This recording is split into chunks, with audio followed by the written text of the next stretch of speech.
Around the World in 80 Days by Jules Verne. Chapter 32, in which Phileas Fogg engages in a direct struggle with bad fortune. The China, in leaving, seemed to have carried off Phileas Fogg's last hope.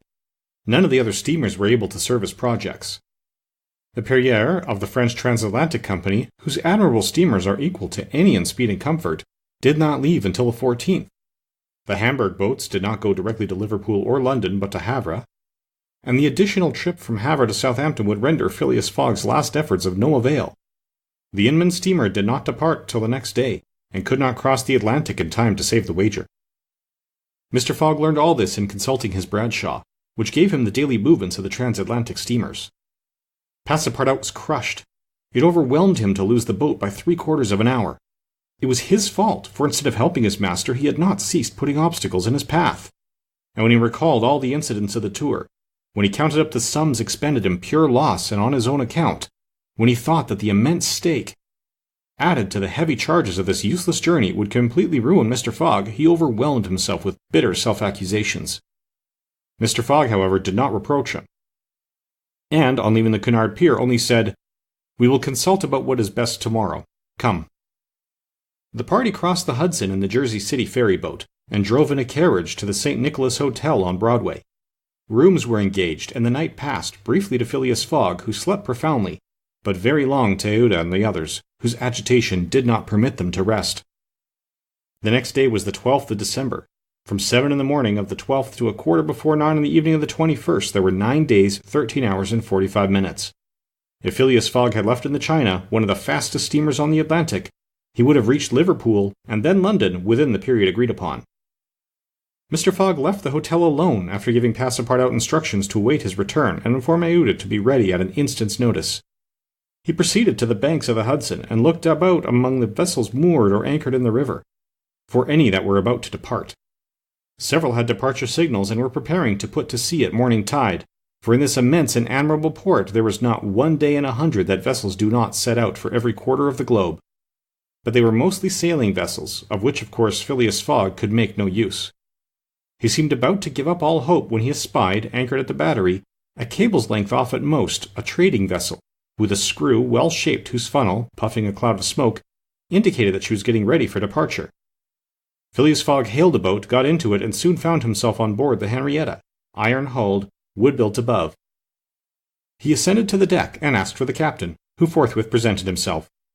He was a man of 50, a sort of sea-wolf with big eyes, a complexion of oxidized copper, red hair and thick neck, and a growling voice.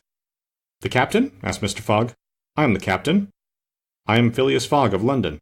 "And I am Andrew Speedy of Cardiff." "You are going to put to sea?" "In an hour." "You are bound for Bordeaux?" "And your cargo?" "No freight, going in ballast." "Have you any passengers?"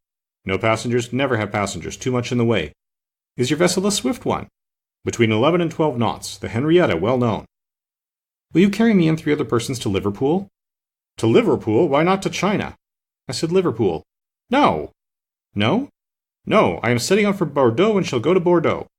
"Money is no object?" "None."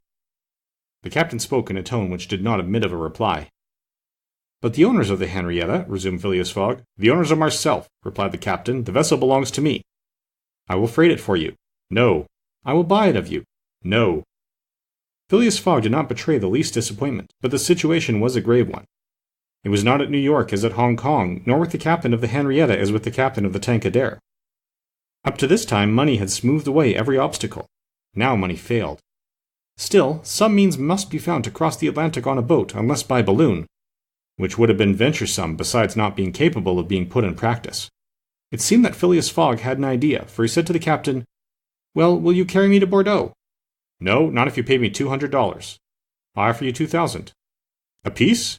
"A piece." "And there are 4 of you?" "4." Captain Speedy began to scratch his head. There were $8,000 to gain without changing his route, for which it was well worth considering the repugnance he had for all kinds of passengers. Besides, passengers at $2,000 are no longer passengers, but valuable merchandise. "I start at 9 o'clock, said Captain Speedy simply. "Are you and your party ready?"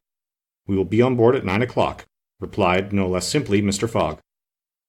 It was 8:30. To disembark from the Henrietta, jump into a hack, hurry to the St. Nicholas, and return with Aouda, Passepartout, and even the inseparable Mr. Fix was the work of a brief time, and was performed by Mr. Fogg with the coolness which never abandoned him. They were on board when the Henrietta made ready to weigh anchor. When Passepartout heard what this last voyage was going to cost, he uttered a prolonged "Oh!" which extended through his vocal gamu. As for Fix, he said to himself that the Bank of England would certainly not come out of this affair well indemnified. When they reached England, even if Mr. Fogg did not throw some handfuls of bank bills into the sea, more than £7,000 would have been spent.